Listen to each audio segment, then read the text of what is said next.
Alright, what's up everybody? It's your boy Akeem here to give you a preview of the Georgia State Panthers for the 2016 college football season. Head coach Trent Miles had turned this team from laughingstock to a bowl contender at the end of the season last year. They did make it to bowl contention, did lose though, but they ended with a 6-7 record after starting off with only 3 victories for Coach Miles' first 2 seasons and then doubling that for 2015. Good for him. He actually earned Coach of the Year honors of the Sun Belt Conference, and I actually am proud of him. Now, they actually had a couple other players on this team who did receive some rewards at the end of the season. Player of the Year was Nick Arbuckle, who had over 4,300 yards passing last season, 28 touchdown passes to 12 interceptions. Now, he is no longer with the team, so this is going to be some big shoes for a player to step it up, and that's either going to be Amir Escape or Connor Manning, who's going to be duking it out for the starting quarterback position. I believe it's going to be redshirt sophomore Escape who's going to step it up this season, but he has some big numbers that he's going to have to try to duplicate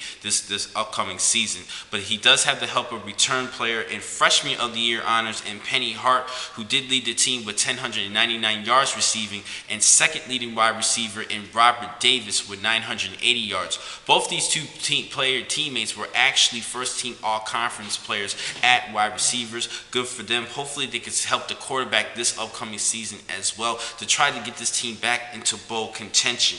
Now, if you take a look at the defensive unit, there are a couple of honorable mention players who I'm looking to step it up this year. Alonzo McGee as well as Shandon Sullivan. Sullivan in particular, he is entering his junior season with 2 interceptions and 6 pass breakups last season. I'm hoping to see he's going to do a little bit better this year just to help out the secondary a lot more. Now, if you take a look at their schedule, they're going to have a tough one. September the 10th, they're going to have to face against Air Force team, the good Air Force team. And the following week on the 17th, they have to deal with Wisconsin Badgers. The next week after that, October 1st, is at Appalachian State. And then later on, as the season progressed, November 3rd, they have to deal with Arkansas State, and November 19th against Georgia Southern. Now, without Nick Arbuckle, I do not know what's going to happen with the quarterback situation, and I'm a little bit scared with that. And the defense is still pretty vulnerable and giving up a lot of points.